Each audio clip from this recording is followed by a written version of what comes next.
Cette capsule est une présentation d'Intact Assurance.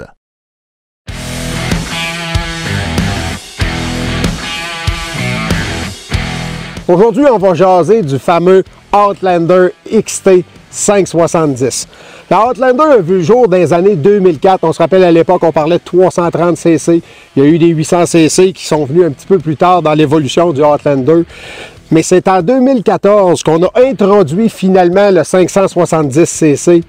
Une version améliorée du 500 avec seulement 4 HP de plus, mais par contre beaucoup de livres-torque. Pour un 2 cylindres en V, c'est très impressionnant. On regarde ça en détail.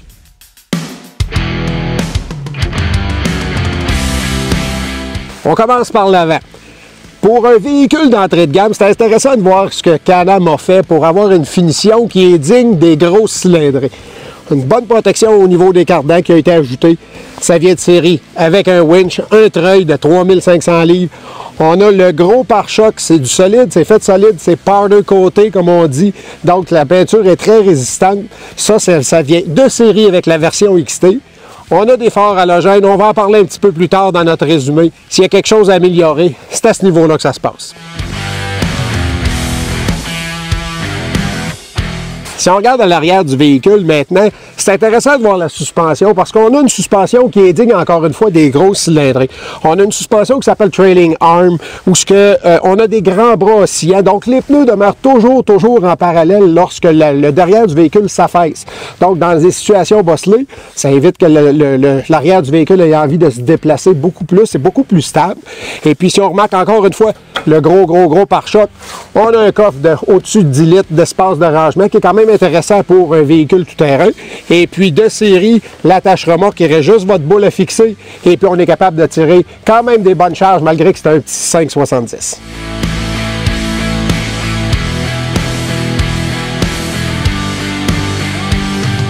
Si on regarde en haut maintenant, c'est sûr qu'on a quelque chose qui est un petit peu plus rudimentaire. C'est quand même un quad d'entrée de gamme, hein, un véhicule tout-terrain d'entrée de gamme. Mais si on remarque au niveau de la protection pour les mains, c'est vraiment signé Can-Am. On a quelque chose qui est cool, quelque chose qui est solide, puis qui est bien fini. On cache le guidon complètement.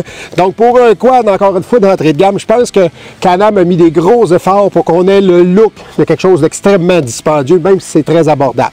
On travaille avec le petit cadran numérique. Donc on a toutes les informations disponibles au niveau du cadran. On s'habitue à travailler avec. C'est sûr que si vous roulez à pleine vitesse et puis que vous avez besoin de consulter, à part la vitesse et la révolution moteur, le restant, vous allez être obligé de ralentir pour être capable de bien voir le cadran, mais c'est très fonctionnel. On voit très bien lorsqu'on est à basse vitesse qu'on peut quitter les yeux de la route pour être capable de lire les indications.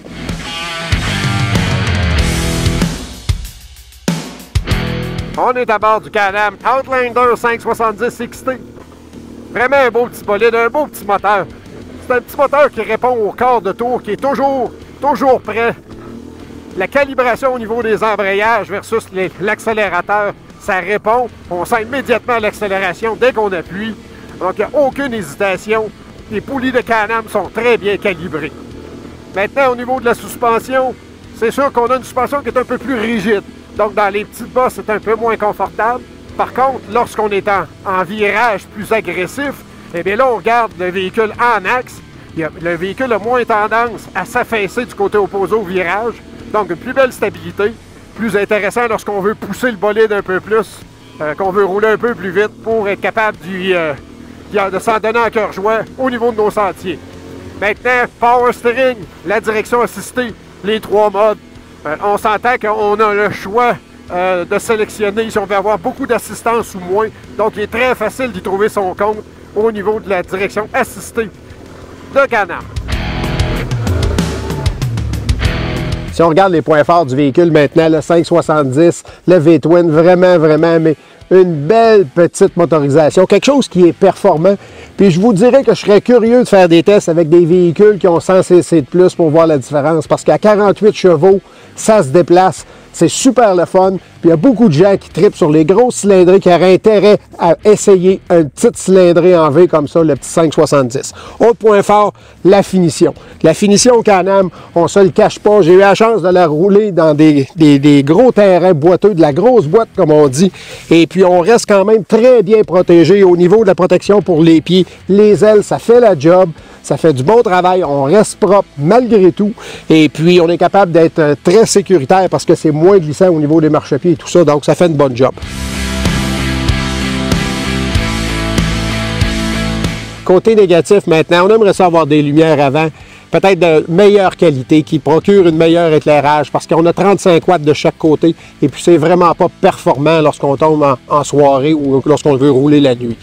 Maintenant, l'autre point d'amélioration, ça va arriver quand vous avez à déplacer au niveau de la remorque ou quelque chose, bien qu'on a des bonnes entailles au niveau du bras de transmission, il arrive parfois que c'est très difficile à embrayer, donc il faut bouger le quad un peu pour embrayer à vitesse, surtout lorsque vous maniez au niveau de la remorque à l'intérieur des remorques. Donc, des petits points un peu négatifs au niveau du véhicule, mais dans l'ensemble, je pense que si vous avez envie d'une petite cylindrée qui va vous en donner pour votre argent, 570 Can-Am XT, c'est bien équipé, puis vous allez avoir vraiment de plaisir.